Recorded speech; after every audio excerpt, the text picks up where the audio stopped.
The Hog's Eye is brought to you by TicketClub.com, your one-stop shop for live events nationwide. Whether you're looking for game, theater, or live performance tickets, don't sweat it. TicketClub.com has you covered. So make sure you're going there for all your live entertainment needs, and make sure you're clicking over to them from the banner at the top of thehogsty.com.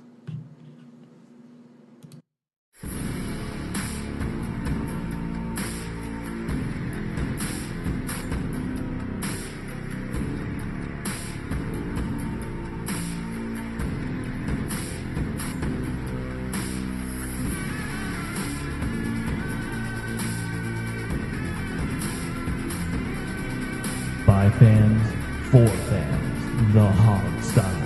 And now, here's your host, Sean Conti.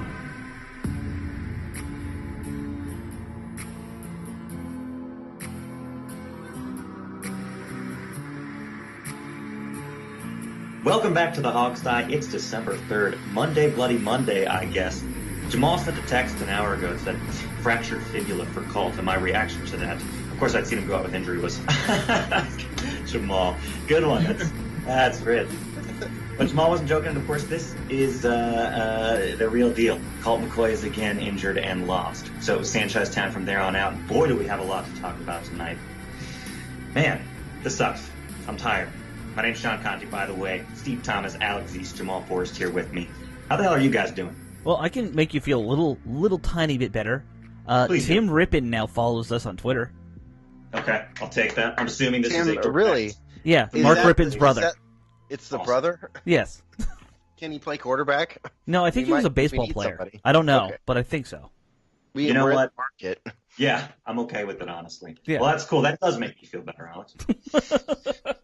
So, this is an intense game. Tons of injuries. The tidal wave continues from previous weeks. Boy, oh boy, I was looking at the stats. Steve, I'm not going to steal your thunder on that, but man, these are funny.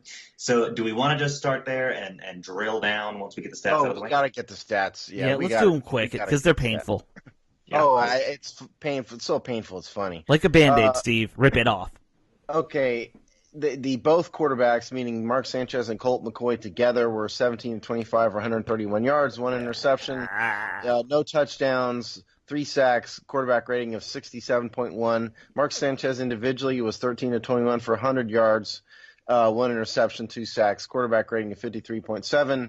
Rushing as a team, they were 14 for 104 yards. Most of that came on Adrian Peterson's 98 yards, of which 90 yards was on one play. He averaged 10.9 yards per carry.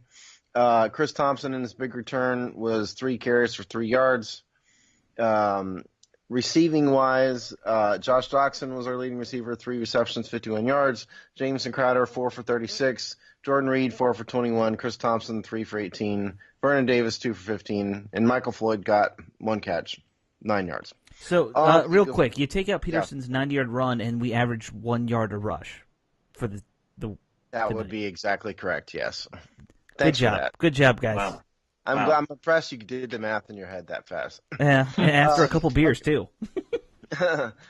Eagles-wise, Carson Wentz did his thing. He was 27 for 39, 306 yards, 2 touchdowns, 1 interception, a quarterback rating of 98.9. Josh Adams, 20 carries, 85 yards, 4.3 yards per attempt. Darren Sproles in his big return was 4 carries, 22 yards. In the air, Zach Ertz, my gosh, 9 receptions on 10 targets, 83 yards. Golden Tate was 7 for 85. And you know what? Well, this Corey Clemens, 3 for 47. Nelson Aguilar, 4 for 56. And I'm tired of reading these stats. I understand. I'm right there with you. I wouldn't want to make you do any more. Okay. So the obvious deal is that we're dealing again with the quarterback with a snapped leg. So actually, pun intended here fully. Just going to ask you guys up front. Have we seen Colt McCoy's last snap? Ever? Or do you mean just for the year? I mean ever in the NFL. Does he start again? He hasn't looked that great as a backup, has he? I mean, he's had his moments. He's had moments. I think he might come back and get a backup job again somewhere. He might come back and get a backup job with the Redskins. Jay Gruden loves the guy. He does love the guy, but that's the thing is, he's 32. This is his 4th season-ending injury. The dude cannot stay healthy. So if Jordan Reed is next to you and he's looking like Iron Man, Mr. Dependable, That's a problem. This guy cannot stay healthy, and I actually agree. I've been kind of tooting Colt's horn the last few weeks because I like what he does. But yeah, if he can't stay, I mean, come on. I don't think we're going to see him again after this. Maybe that's for the best. I do agree with you. I think with a backup quarterback, you almost just you need to sacrifice a lot for a guy that can stay healthy. Right. Because you don't want to be in this situation. You don't want to be in hey, Mark Sanchez is going to be starting the last 5 games for us or whatever it's going to be. I mean, you know what? I mean, there's so many more questions other than who's going to play backup quarterback. That's true. Well, I mean, that is a big question because literally we don't have one right now. Yeah, I know. I mean, I'm talking about playing with Jordan Reed. He made a decent lateral pass today, I mean, he's been in the offense for longer than Mark Sanchez. Look, put Jordan Reed back there. Make him, if he needs to scramble, do his Brian Mitchell impression, go for it. Get your 60 yards on the ground per game. As long as you passing for 200 yards, rushing for 60. We still got a chance. Run that Tim Tebow style Florida offense that he ran in college. Yeah, we have no choice. All right, so I'm sorry, Steve. You want to jump in on there? No, go ahead. Okay. Go ahead. Well, let's talk a little bit about what we saw from Sanchez tonight because I'm not ready to let the quarterback thing go. I mean, we might as well do our job and tell people what they can expect for the rest of the season. Clearly, I'm sure someone else is going to come in at this point. I mean, that's a pretty safe bet, right? I mean, any ideas who that might be? Who's still available? I do have some ideas. Okay, because, let's hear that. Well, the guys they worked out 2 weeks ago, other than Sanchez, were E.J. Manuel, Kellen Clemens, Josh Johnson, and T.J. Yates. Right. So you have to think that those 4 guys are probably at the top of the list because they were at the top of the list in the first place. Of those 4 guys, me ranking them sort of off the top of my head, I'd probably go Clemens, Yates, Johnson, Manuel, in that order. That's just my opinion, but you have to think one of those guys is probably. Yeah, I would actually still say Manuel might get the edge talent-wise. He was a first-round pick, wasn't he, at one point? Well, I believe he was a second-round pick. No, he was Manuel. Sorry. I think he was second. Yeah, I don't remember. First or second. Any of those guys you mentioned, they going to outplay Sanchez? I mean, is that a competition? They might by like 3 weeks in. Yeah, that's the scary thing. I hate to be a pessimist. But go ahead. Just let me get out of my system. We're recording this seconds after the game ended, so let me just get this out of my system. It don't matter who is at quarterback, okay? It don't matter who comes in and competes with Mark Sanchez. Does not matter. If we're talking about, we're going to talk about X and O's, okay, cool. Mark Sanchez knows the offense better. I have more confidence in him than anybody else. But he's still good for a couple fourth quarter turnovers. And unfortunately, he was the reason why the game got out of a one possession lead for this, or one possession game essentially for this team. So I mean, and it's not really his fault. Like he's put in a bad situation, but so this quarterback position is just it's a mess. It's over. Personally, I feel bad. I feel bad for Jay Gruden in this situation. I was one this year not to cut him any slack, but I feel bad for him with this situation that he's dealing with. But god damn, it's awful. Yeah, I mean, look, I didn't think, all things considered, Mark Sanchez was that bad. He was about what I expected. He's very, very rusty. He hasn't played in forever. Right. He's only been on the team for, less than 2 full weeks. He basically was retired, more or less. I mean, he was sitting on the couch for a year. Kind of involuntarily retired, I would say. But, they kept saying on the TV broadcast that he only knew 10 to 15 plays, right. Because that's as much as he had time to learn. I didn't think he was that bad. He made a couple of mistakes. Obviously, the interception was a bad one. That loopy, whatever throw that was at the end of the first half was a crazy pass. I mean, he wasn't horrible. He's not going to lead this team to the playoffs. And we'll get to defense later. What I truly did not understand, I got to get this off my chest. What in the Sam Hell kind of plays was Jay Gruden calling? My God. I mean, I get the fact that you're kind of stuck – when you have Mark Sanchez as a quarterback, Condensed playbook, right? yeah, condensed playbook. You probably should have relied on Adrian Peterson and just how much can he go? Well, he had 9 carries today, and they ran the worst looking. I guess it was supposed to be a reverse. That was disgusting. Well, that was like a Jim Zorn level reverse, bad. And then we had the. In Jay Gruden's defense, I'm sure the reverse design does not call for Sanchez to run with the ball out from his body the entire length of the field. Like he's delivering a pizza. Right? When you have a third-string quarterback who's been on the team 12 maybe just days, don't call that play. And what are we doing? Calling the flat pass from Reed all the way across the field to Jameson Crowder. I don't understand. Why in the world didn't you let Adrian Peterson run the ball more? I realized we were down 1 about yard a 8, carry. That's why. This man had a 90-yard run and finished the game with 98 yards. Yeah, that's why.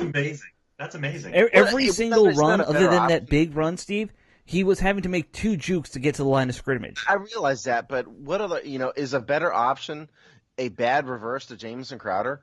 It lost about the same amount of yards that Adrian Peterson lost on most of his runs. So yes. I don't think so. That's dangerous. And I realize we're down to our 6th-string guards at this point. Luke Belanco and Ty and Secchi were the guards by the end of the game. Yeah. I get that's crazy, but nonetheless, I just would have run the ball. Maybe option. I don't know, but I certainly wouldn't have tried some of these crazy gadgets. I don't think you'd really run the option with Mark Sanchez. He's not known for that.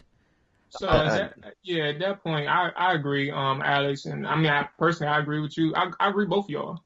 It's just a situation where I said Alex, I'm thinking Alex Smith, but Mark Sanchez is just not going to get the job done. He's not going to be able to move the ball. So you have to do the things that they planned on doing. The execution was terrible when it came to the reverse.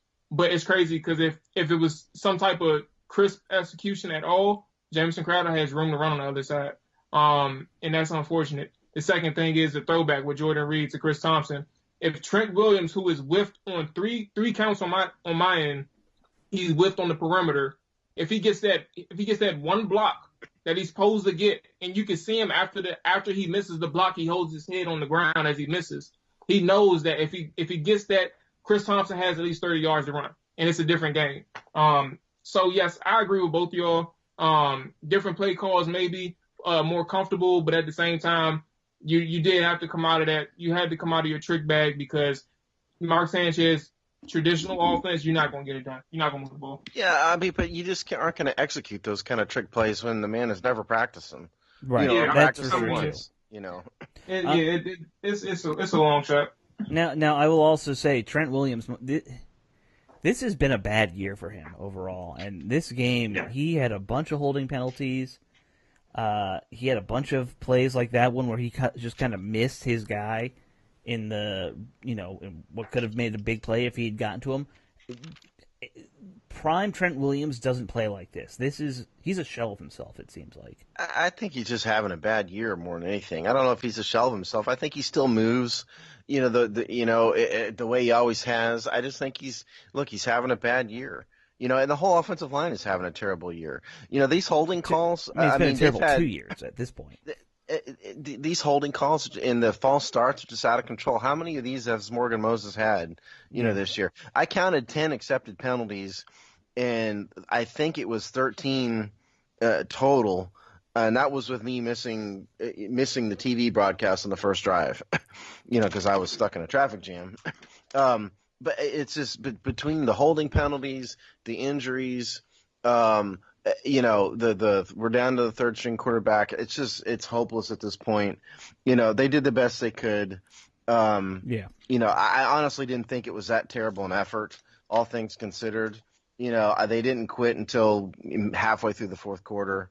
To that point, listen to this. It was the tale of two halves in a way. We had a punt right away, but then field goal, touchdown. Guess another punt, but another field goal after that. And then it was the halftime, and then everything fell apart. But we were right in it up until halftime. Sanchez at the start of the fourth, Yeah, at the start of the fourth quarter, it was 13-14. Yeah, You know, they're still 13-14, which is what it was at halftime, I think. So yeah. there you go.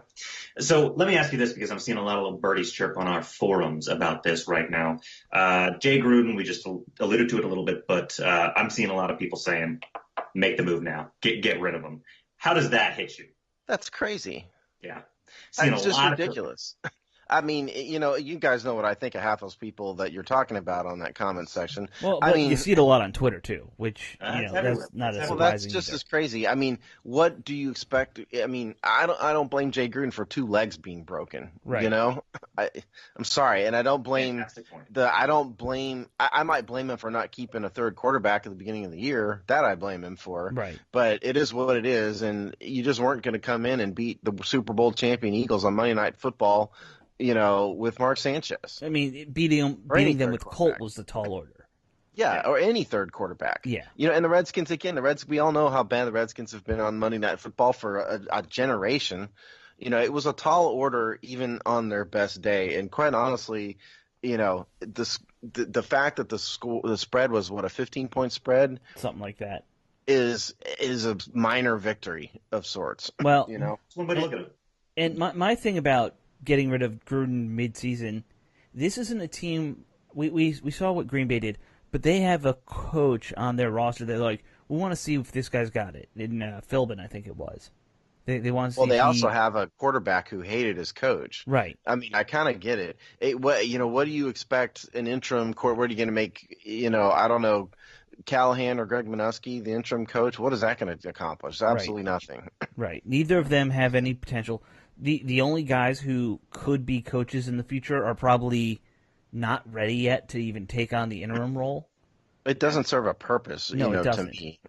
Yeah, I think you're probably right about that. I'm completely with you. Now, I will say this. I think a lot of what people are reacting to is that there's always an asterisk with Gruden. There's always something that muddy the waters. It is frustrating. That prevents us from, assessing what we have in him. And it's just extremely that's frustrating. not an unfair assessment. I just think if you're going to really be critical of it, if anything needs to happen, it's got to start above Gruden, in my opinion. And that's always been the case. Yeah. Oh, amen to that, man. Yeah. I'm with you. Yeah, I mean, look, I've said this for years on this show. Successful sports teams, successful sports franchises that win consistently, it starts at the top, and it has a owner who understands how to win and how to manage a team. And Dan Snyder isn't that guy. No. He's improved, I think, maybe in that he's not making the horrifically embarrassing mistakes up till this week, at least, with the Reuben Foster thing, which you could argue that's one. But, I mean, I would argue that's one. Yeah. But he just doesn't – he's just not an owner has proven he knows how to run a winning franchise. I mean, there's a reason the Pittsburgh Steelers are consistent winners. There's a reason the Yankees, with few exceptions, are consistent winners. There's a reason the Lakers won for 30 years, and as soon as their owner died, they went in the tank immediately. I mean, there's a reason why the Redskins aren't winning, and it starts at the top. And nothing's going to change because we still have them at the top.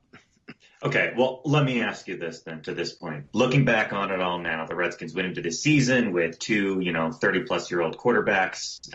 Injury is always a concern with that. Neither one of them is necessarily proven, quote-unquote, in a huge way. Alex Smith obviously has a big tenure. But in terms of all those embarrassments and the horrible contract decisions that the Redskins have made, where does this whole mess of 2018 rank in terms of just picking the wrong people? I mean,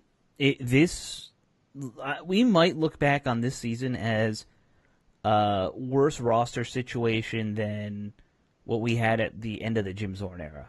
We really might. I mean, you got a lot of older guys who are you can't build around older guys. You can't build around 30-something-year-old defensive players and 33-year-old running backs and a 35-year-old tight end. This is not how you build an NFL franchise. I totally disagree with this, Alex. I really do, because they're not building around Adrian Peterson. He was an emergency signing.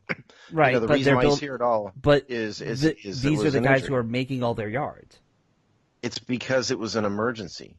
I mean, if you look at the defense, first of all, I think the defense is a bigger problem than the offense now. Yes, the defense is a bigger problem. And the defense your stars are all atrocious. over 30. The defense was atrocious. No, the young stars, on the defensive line, All those guys are young. You're talking about primarily Josh Norman and Mason Foster. Mason And Foster is Kerrigan. not going to, and Kerrigan. Kerrigan's still producing to a certain extent, but Foster's going to be gone. He's been terrible this year, I think. And Right. Josh Norman's got 1 or 2 years left, maybe, and he's going to be gone too. They have a bunch of young corners. The fact They of the don't have a matter is lot the of defense. talented young corners. The fact in of my the matter opinion. is the defense has completely fallen off the table this year. They started out, maybe it was a fluke in the beginning. Maybe it was because they played teams like the Cardinals and the Packers with a one-legged quarterback. But maybe this is always who they've been. But the defense is really, I think the defense is a far bigger problem. I offense agree. is The what it defense is. is well. I think in some ways the defense is the bigger problem, but they've already started addressing it at least. I think they are fooling themselves if they think that their offense doesn't need a total rebuild in the next year or two. It's hard to it's hard to blame them completely because the injury situation is so awful. Right. We don't know really and truly what this would have looked like if they had been a normal team and stayed healthy. That's all. Yeah, the defense is tough because these are the scores against us this year. 6, 21.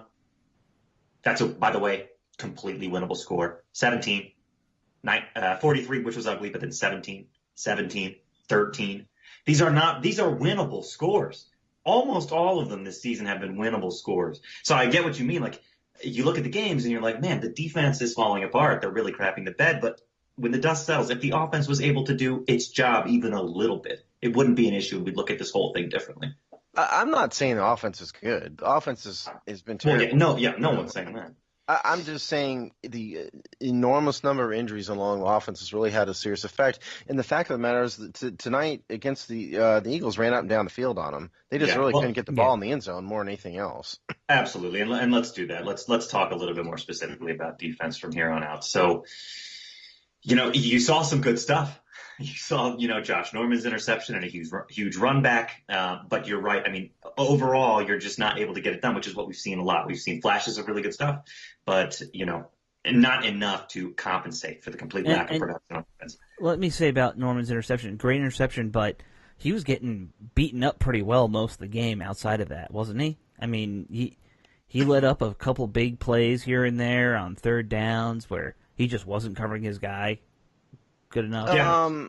I mean, At times. he was playing a lot more man on Alshon Jeffrey. Yeah, I noticed that. Oh, I'm sorry, not Jeffrey. Nelson Aguilar. Quite a bit. I didn't think he looked too terrible at that. Yeah, he had his moments. Yes, he's been disappointing this year.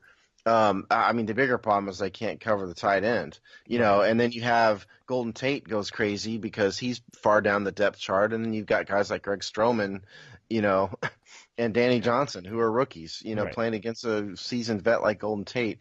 I mean, at the end of the day, Aguilar had 4 receptions for 56 yards, didn't make a big impact on the game. Oh, It's but all that's a these other good guys. dent, Yeah, did but, we have any receivers do 50-something? I guess Well, Dun- we were down to, a third string quarterback but guys who hadn't played in 2 months. Right. Jamal, am I totally wrong in this? You've been totally silent. Personally, I'll start with the tight ends because it was a bunch, but I don't think so. Today tonight was an issue. I mean, but we knew that they were going to target that's his main guy. Zach Ertz is his main guy. The tight ends is what Carson Wentz loves to throw to. And in this offense, it's what helps them. It's been limited this year in terms of their offensive production. If they played a competent defense tonight, it would have looked even rougher. And even still, like to this point, throughout the game they were able to move the ball. But you can still tell in between the drives like how difficult it was because of who they targeted so much. It was mainly the tight ends, and so when you force feed guys like Zach Ertz and when you force feed, Goddard, I don't know how many targets Goddard had, but we know how many Zach Ertz had. Three. Yeah. Goddard had 3. Okay, so he had 3, and and so and then the majority of them the other ones went to screens to the running backs or attempted Right. screens. So with that being said, we knew that they were going to force feed and try to target Zach Ertz to move the ball down the field. You know, on the perimeter, it's kind of hard for our defense to even to challenge these receivers one-on-one throughout the game consistently. So it's kind of like pick your poison. They matched up well, and I actually said this pregame, they just matched up well against us. And it was going to be hard to do that. So what was you going to live by? You was going to live by DJ Swearinger checking Zach Ertz. And, I mean, for the most part, I couldn't look at the details every single play, but I don't think that DJ Swearinger won that matchup.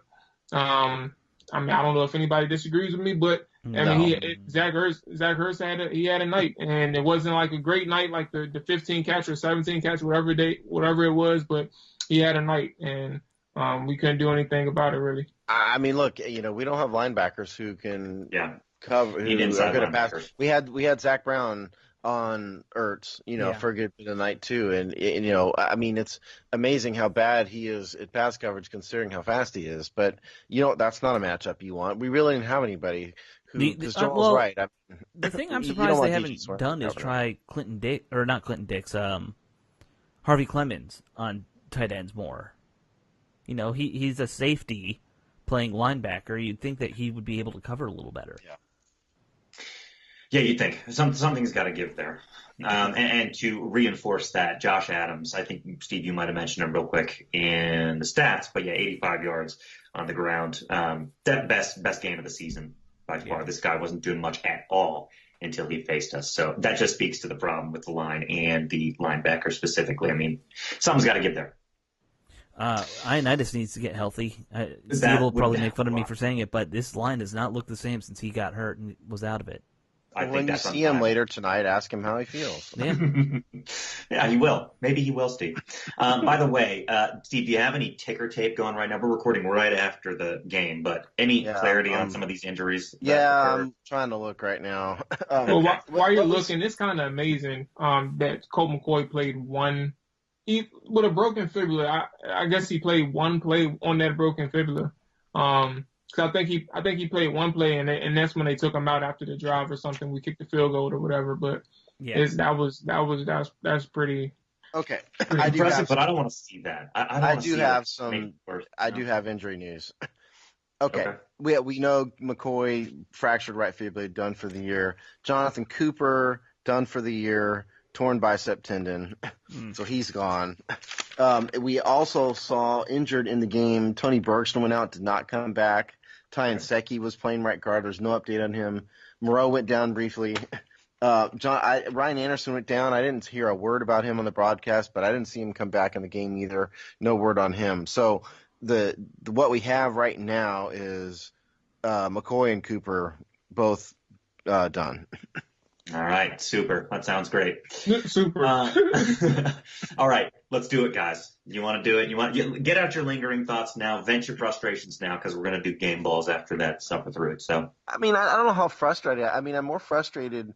I had no expectation that the offense after McCoy left, or even with McCoy, was going to do much. So I was not disappointed and frustrated over that.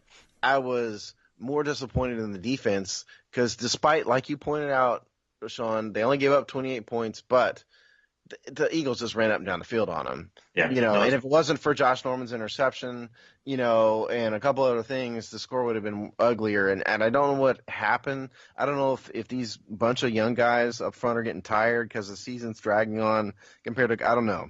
But to me, I'm more disappointed in the defensive performance over the past couple weeks, including tonight, than I really am with the offense, just because I have so little expectation for the offense at this point to do anything. That's completely fair. That's completely fair. Anybody else? Any final thoughts about this game? We want to just put this one to bed. I'm ready to put it to bed. Let's put it to bed. All right, game ball time. This is going to be fun. Anybody? I'll go first. Yeah, I've been hiding in the past couple weeks. Okay, first of all, nobody on offense deserves a real game ball, but I'm going to give the game ball to Adrian Peterson because he did have the big 90-yard run. That was his 106th career touchdown, which put him into a tie for 5th place, I believe, all time. Yeah, something like that. And that was also the longest run of his career. But here's the real reason he's getting the game ball. That man outran the entire Eagles defense at age 33, and I thought that was impressive. That was very impressive. Defensively, I'm just drawing a total and complete blank on defense. Do I have to give a defensive game ball? Yes. You're going to make me do. Okay, I'm going to give it Yes. to Josh Norman because he got an interception, Yeah. and Nelson Aguilar didn't run wild on him. So I thought that was probably Norman's best play of the year so far. So Josh Norman, Adrian Peterson. All right. I'll follow you up there. You pretty much stole mine, but in a game like this, I really don't care. I mean, who cares? I'm just looking Not a over game the ball stats. that's going to go on anybody's mantle, you know. Exactly. I'm looking over the stats just to see, can I get creative with I this? actually think AP will put the game ball on his mantle for that. He might. 105 Yeah, yard that's run. true. That's Or- true. Yeah, You know, 90-yard run. He earned it. 105th or 6th touchdown, whatever it was. he deserved it. Yeah. Give it to him. You know what? I'm going to give the game ball. I'm going to give the game ball to Colt McCoy because I feel real bad for him. And he had 118 quarterback rating here on ESPN before he, died. So that's something. Get well, Colt. And that's probably the last game ball you'll ever receive from anybody. Okay, that was really sad. Defensively, The man didn't die. yeah, no, I know. He's fine. He even played another play after that. Defense, tackle leader was Zach Brown, but that doesn't feel right. I'm gonna just say Josh Norman as well and leave it at that. All right. I think it's unanimous. Adrian Peterson, Josh Norman. When you can take away points in the red area for an offense, and then you scheme it up perfectly with the mental game with the quarterback. He helped you out with a poor pass, but you take away points directly, and then you have a decent return. And it's kind of crazy that we're talking about this. It wasn't like this was an entire game in which he played great, but he had a great moment, and it was critical for the team at the time. Give my game ball to Norman, and then Adrian Peterson by default. He only had 98 yards, but took 190, and basically it was you and one person in the hole. The offensive line helped you get to the second level. You made that one person miss and you were gone. So shout out to you for outrunning at that age, outrunning the rest of that defense, that young defense. So it's as simple as that. All right, Beautiful. and I guess it's not unanimous since Sean went Oh McCoy, my goodness! But But I'm phoning this one in. Everyone knows that. You did say Yeah. McCoy. I'm sorry. I would have thought you defaulted to Adrian Peterson. well, I should I'm going have. Adrian Peterson because he got another feather in his cap. He's 5th all time on the touchdown list, like everyone said. He's gotten like 50 game balls from us though this year. Like no joke. He's always taken this one. I don't think he is. I'll have to go back and double check who's leading. Oh God, you're gonna have to go back and listen to us all again. I It's gonna don't know. suck. I've been No, recording we have somewhere on our website. Aren't you game ball? publicizing Yeah, this stuff? I have a game polls game page on our Alex website. is Oh, my keeping God. track of this. We never kept track of it before this year. but Yeah, we I don't have know to why I block never that. bothered, but I don't know why we're doing it now. well, Yeah. I don't know why we're doing a lot of things in life. Okay, defense real quick. I'm just going to go Zach Brown for that stop at the goal line. Okay. He was the tackle leader. That's about it. Fair enough. Offense. Oh, you win AP. Okay. Yeah. All right. Cool. Well, then we can finally put this one to bed. Thanks for being here with me as my security blanket tonight, guys. I was feeling really sad. You helped lift me up. Let's get ready to post an article about this so our good listeners can suffer through another recap of this S show that they just watched. And stick with us for the rest of the season because things might not be looking good, but we'll still be here with you to take it Be through. entertaining, if nothing else. That's right. Hey, if anything, it'll be more entertaining. So we'll leave it at that. We'll see you next time, right here on the Hawkstone.